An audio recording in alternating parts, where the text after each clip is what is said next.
আসসালামু আলাইকুম, স্বাগত জানাচ্ছি আরটিভির মধ্যাহ্নের সংবাদে। আপনাদের সঙ্গে আছি আমি সিনথিয়া রহমান।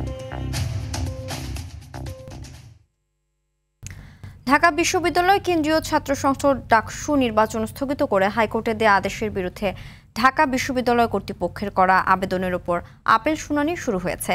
প্রধান বিচারপতি ডক্টর সৈয়দ রেফাত আহমেদের নেতৃত্বাধীন 7 সদস্যের পূর্ণাঙ্গ বেঞ্চে চলছে এ শুনানি। এর আগে মঙ্গলবার ডাকসু নির্বাচন স্থগিত করে হাইকোর্টের দেয়া আদেশের উপর চেম্বার আদালতের স্থগিতাদেশের মেয়াদ বাড়িয়ে শুনানির জন্য আজকের দিন ধার্য করে বিচারপতি ফারাহ মাহবুবের চেম্বার আদালত।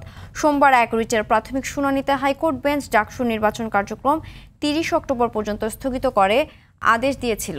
এর ফলে 9 সেপ্টেম্বর অনুষ্ঠেয় ডাকসু নির্বাচন আটকে যায়। পরে হাইকোর্টের আদেশ স্থগিত চেয়ে ঢাকা বিশ্ববিদ্যালয়ের আবেদনের প্রেক্ষিতে চেম্বার আদালত হাইকোর্টের আদেশটি স্থগিত করে। এর ফলে ডাকসু নির্বাচন হতে বাধা কেটে যায়।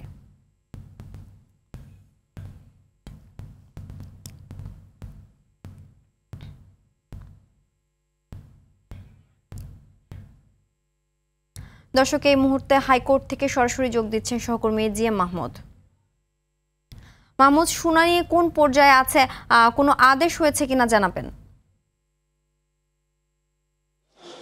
সিনথিয়া, আপনি জানেন যে ডাকসু নির্বাচন স্থগিত করে হাইকোর্ট যে রায় দেয়, এই যে আদেশ দেয়, এই আদেশের বিরুদ্ধে কিন্তু ঢাকা বিশ্ববিদ্যালয় কর্তৃপক্ষ তারা আপিল করে। সেই আপিলের শুনানি চলছে।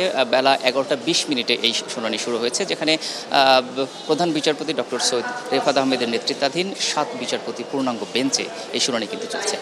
এবং ঢাকা বিশ্ববিদ্যালয়ের পক্ষে আইনজীবী অ্যাডভোকেট শিশির মনির তিনি তার বক্তব্য উপস্থাপন করছেন। তিনি তুলে ধরছেন যে আসলে নির্বাচন প্রক্রিয়া কিভাবে সম্পন্ন হয়েছে, যদি কোনো প্রার্থীর বিরুদ্ধে কারো অভিযোগ থাকে সেগুলো নিষ্পত্তি করা হয়েছে।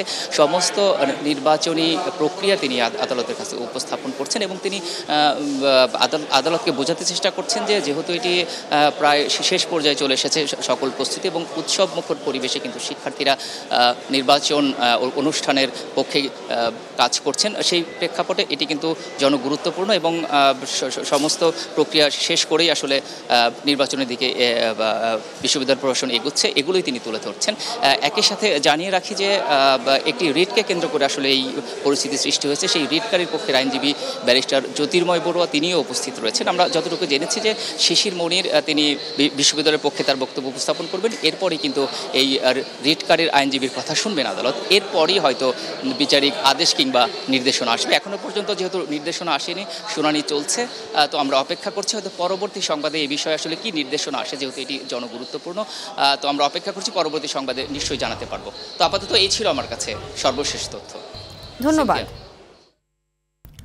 9 সেপ্টেম্বর ডাকসু নির্বাচনকে সামনে রেখে জোর প্রচার চালাচ্ছেন প্রার্থীরা। নির্বাচন আচরণ বিধি মেনে শিক্ষার্থীদের দাঁড়ে দাঁড়ে গিয়ে ভোট চাচ্ছেন তারা, আর প্রার্থীদের সাদরে গ্রহণ করে নিচ্ছে ভোটাররা। শিক্ষার্থী বান্ধব নেতাকে বেছে নেওয়ার কথা জানিয়েছে ভোটাররা।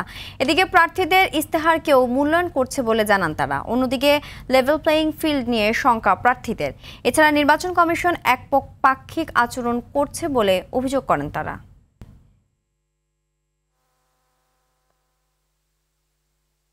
আমি একজন নবাগত শিক্ষার্থী হিসেবে এইবার একটু ব্যতিক্রমী প্রচারণা চালাচ্ছি, আর সেটা হচ্ছে আমি এবার পেপারলেস ক্যাম্পেইন করছি, যেন আমার দ্বারা আমার ক্যাম্পাসের পরিবেশ নষ্ট না হয়। কারণ আমি চাই আমার ক্যাম্পাস হোক আরও পরিবেশ বান্ধব এবং শিক্ষার্থী বান্ধব। ডাকসু নির্বাচনে প্রচারণার বিষয়ে জানাতে ঢাকা বিশ্ববিদ্যালয়ে আছেন সহকর্মী রাকিব হাসান, জেনে নেব তার কাছ থেকে। রাকিব, নির্বাচন তো দরজায় করা নাড়ছে, এ বিষয়ে আপনার কাছে সার্বিক কি তথ্য আছে জানাবেন?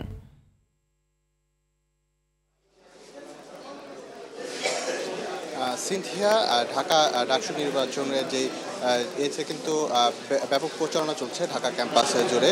প্রার্থীরা কিন্তু শিক্ষার্থীদের দ্বারে দ্বারে যাচ্ছেন, তাদের যে ইস্তেহার, তাদের যে প্রত্যাশার কথা কিন্তু তুলে ধরছেন, আর যে ভোটাররা রয়েছে তারাও কিন্তু তাদেরকে সাদরে গ্রহণ করে নিচ্ছেন। এবং এই প্রচারণাতে কিন্তু দেখা যাচ্ছে ব্যতিক্রমী প্রচারণা নেমেছেন অনেক প্রার্থীরা, তাদের ব্যতিক্রমীভাবে তাদের যে ব্যালটের নাম্বার তারা জানাচ্ছেন। এছাড়া ক্যাম্পাস জুড়ে এখানে কিন্তু ব্যাপক দেখা যাচ্ছে। তো এখানে জানেন যে রিটার্নিং কর্মকর্তা থেকে একটি নির্দেশনা দেওয়া হয়েছিল যে 7 তারিখ থেকে 10 তারিখ পর্যন্ত ঢাকা বিশ্ববিদ্যালয়ের সকল কার্যক্রম বন্ধ থাকবে, কিন্তু তা এখন 8 তারিখ থেকে 10 তারিখ পর্যন্ত করা হয়েছে এবং রিটার্নিং কর্মকর্তাদের সঙ্গে কিন্তু ছাত্র দলের যারা প্যানেলে রয়েছেন তারা কিন্তু কিছুক্ষণ আগেই এখানে তারা যোগ দিয়েছেন। তারা নির্বাচন কমিশনারদের সঙ্গে কথা বলবেন, পরবর্তীতে তারা সাংবাদিকদের ব্রিফ করবেন। তো ডাকসু নির্বাচন নিয়ে এই ছিল আমার কাছে সর্বশেষ তথ্য। সিনথিয়া,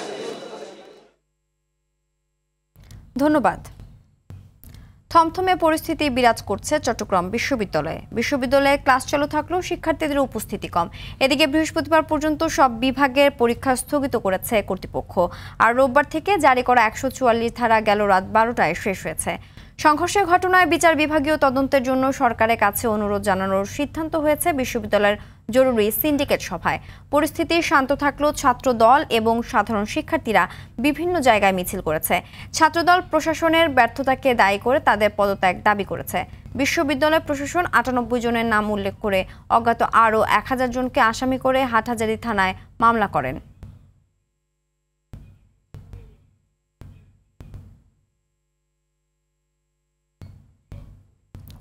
উৎসব মুখরভাবে চলছে জাহাঙ্গীরনগর বিশ্ববিদ্যালয় জাকসু ও হল সংসদ নির্বাচনের প্রচার।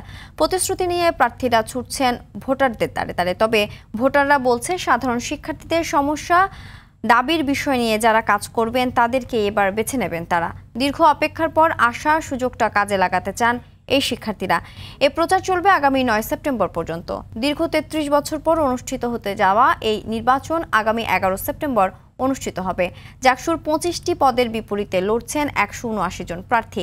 এদিকে রাজশাহী বিশ্ববিদ্যালয় কেন্দ্রীয় ছাত্র সংসদ নির্বাচনে মনোনয়নপত্র বিতরণের শেষ দিন আজ।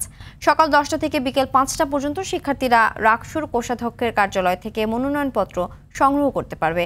এছাড়াও প্রার্থীদের ডোপ টেস্টের প্রক্রিয়াও চলমান রয়েছে। যেমন আমরা চিন্তা করি যে একটি সুস্থ রাজনৈতিক ধারা যাতে আমাদের ক্যাম্পাসগুলোতে বহমান থাকে। আমরা এমন নেতৃত্ব চাই যারা আমাদের শিক্ষার্থীদের কথা তুলে ধরবে।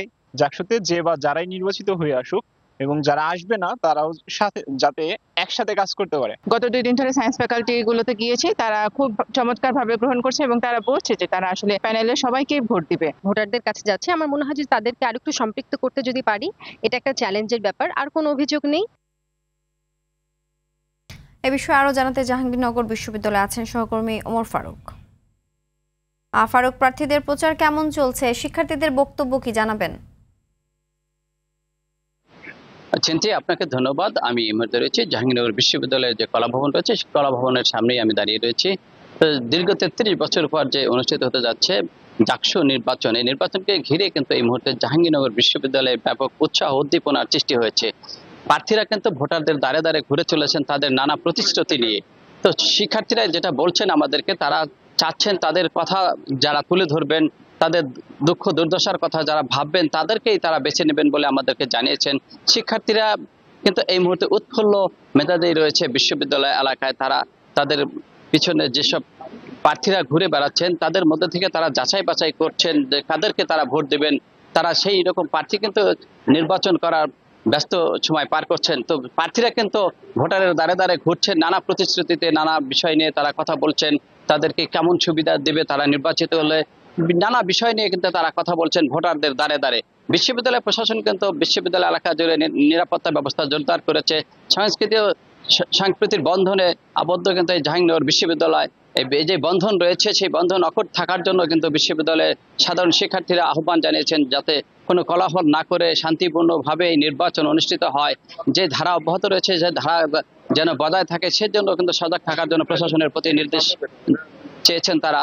তো জাহাঙ্গীরনগর বিশ্ববিদ্যালয়ে সব মিলে পড়া যায় উৎসব মুখর এক পরিবেশ চলছে বিশ্ববিদ্যালয়ে এই নির্বাচনকে ঘিরে। আগামী 11 সেপ্টেম্বর যে অনুষ্ঠিত নির্বাচন, সেই নির্বাচন যেন আবার নিরপেক্ষ হয় সেই নির্বাচনের লক্ষ্যে তারা কাজ করে চলেছেন। তো জাহাঙ্গীরনগর বিশ্ববিদ্যালয় থেকে এই ছিল আমার কাছে সর্বশেষ। চিন্তিয়া, ধন্যবাদ। জাহাঙ্গীরনগর বিশ্ববিদ্যালয়ের এক শিক্ষার্থীকে ধাক্কা মেরে ফেলে দেওয়ার জের ধরে রাজধানী পরিবহনের 28টি বাস আটক করেছে বিশ্ববিদ্যালয়ের শিক্ষার্থীরা। গেল রাতে বিশ্ববিদ্যালয়ের লোক প্রশাসন বিভাগের 50তম ব্যাচের শিক্ষার্থী হালিমা টিউশনি শেষে বিশ্ববিদ্যালয়ে ফিরছিলেন। এ সময় তিনি বাসে ওঠার চেষ্টা করলে রাজধানী পরিবহনের হেলপার তাকে ধাক্কা মেরে ফেলে দেয়। এ ঘটনার প্রতিবাদে জাহাঙ্গীরনগর বিশ্ববিদ্যালয়ের শিক্ষার্থীরা রাতেই মহাসড়ক থেকে রাজধানী পরিবহনের 28টি বাস আটক করে বিশ্ববিদ্যালয়ের ক্যাম্পাসে নিয়ে আসে। বেকার যুবকদের চাকরি দেওয়ার নামে প্রতারণা করে কোটি কোটি টাকা হাতিয়ে নিচ্ছিল একটি সংঘবদ্ধ চক্র। এই প্রতারক চক্রের মূল হোতাসহ 3 জনকে গ্রেফতার করেছে পুলিশের অপরাধ তদন্ত বিভাগ সিআইডি। সকালে সিআইডি মিডিয়া সেন্টারে সংবাদ সম্মেলনে সংস্থাটির অতিরিক্ত ডিআইজি জানান, ভুয়া চাকরির বিজ্ঞাপন দিয়ে প্রার্থীদের টার্গেট করত চক্রটি। তারপর বিভিন্ন সামাজিক যোগাযোগ মাধ্যমে চাকরির প্রশ্নপত্র ফাঁস, পরীক্ষায় পাশ করিয়ে দেওয়ার আশ্বাস দিয়ে হাতিয়ে নিত লাখ লাখ টাকা। এছাড়াও এই চক্রের মূল হোতা সুমন আহমেদ ও তার সহযোগীরা সামাজিক যোগাযোগ মাধ্যমে নিজেদেরকে চাকরির উচ্চ পদস্থ কর্মকর্তা পরিচয় দিয়ে প্রতারণা করত। গ্রেফতারের সময় আসামিদের কাছ থেকে 32টি মোবাইল ফোন ও একটি ল্যাপটপ জব্দ করা হয়।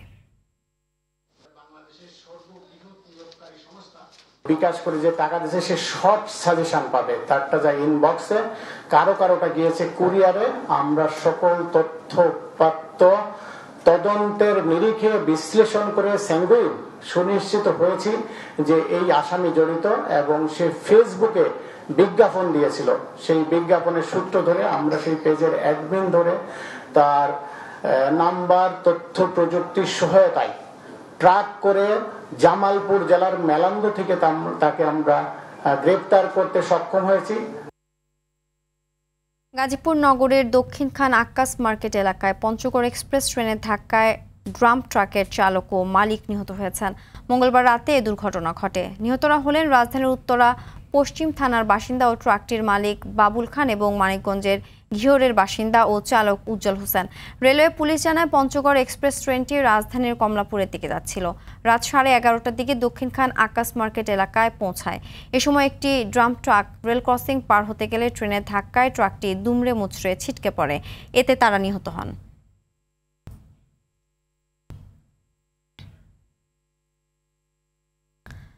ঢাকায় যুক্তরাষ্ট্রের নতুন রাষ্ট্রদূত হিসেবে মনোনীত হয়েছেন ব্রেন্ট ক্রিস্টেনসেন। সিনেটে পাশ হলেই চূড়ান্ত হবে নিয়োগ। আজই মার্কিন যুক্তরাষ্ট্রের প্রেসিডেন্টের দাপ্তরিক বাসভবন হোয়াইট হাউস থেকে বিষয়টি নিশ্চিত করা হয়। এর আগে ব্রেন্টকে চলতি বছর জানুয়ারি থেকে প্রেসিডেন্ট ট্রাম্পের অস্ত্র নিয়ন্ত্রণ ও আন্তর্জাতিক নিরাপত্তা বিষয়ক আন্ডার সেক্রেটারি হিসেবে দায়িত্ব পালনের জন্য সিনিয়র অফিসার হিসেবে মনোনীত করা হয়েছিল। সবশেষে ক্রিস্টেনসেন 2022 সালের আগস্ট থেকে 2025 সালের জানুয়ারি পর্যন্ত মার্কিন যুক্তরাষ্ট্রের স্ট্র্যাটেজিক কমান্ডারের বৈদেশিক নীতি উপদেষ্টা হিসেবে দায়িত্ব পালন করেন। সিনিয়র ফরেন সার্ভিস কর্মজীবন সদস্য ক্রিস্টেনসেন পূর্বে বাংলাদেশের মার্কিন দূতাবাসে রাজনৈতিক ও অর্থনৈতিক বিষয়ক কাউন্সিলর ছিলেন 2019 থেকে 2021 পর্যন্ত। এফসি অনূর্ধ্ব 23 এশিয়ান কাপ বাছাই নিজেদের প্রথম ম্যাচে সন্ধ্যা 7টায় স্বাগতিক ভিয়েতনামের বিপক্ষে মাঠে নামছে বাংলাদেশ। দীর্ঘ প্রস্তুতির পর বাছাই পর্বে খেলতে নামছে বাংলাদেশ। শক্তিশালী ও ব্যালেন্স দল নিয়ে দেশে অনুশীলনের পর বাহরাইনে 2টি প্রস্তুতি ম্যাচের পাশাপাশি 2 সপ্তাহের অনুশীলন ক্যাম্প করেছে বাংলাদেশ দল। এই ম্যাচের আগেই দলের সাথে যোগ দিয়েছেন ফাহমেদুল ইসলামও। তবে প্রধান কোচ সাইফুল বারী টিটু অসুস্থ হওয়ায় সাইডলাইনে তার থাকা নিয়ে রয়েছে সংশয়।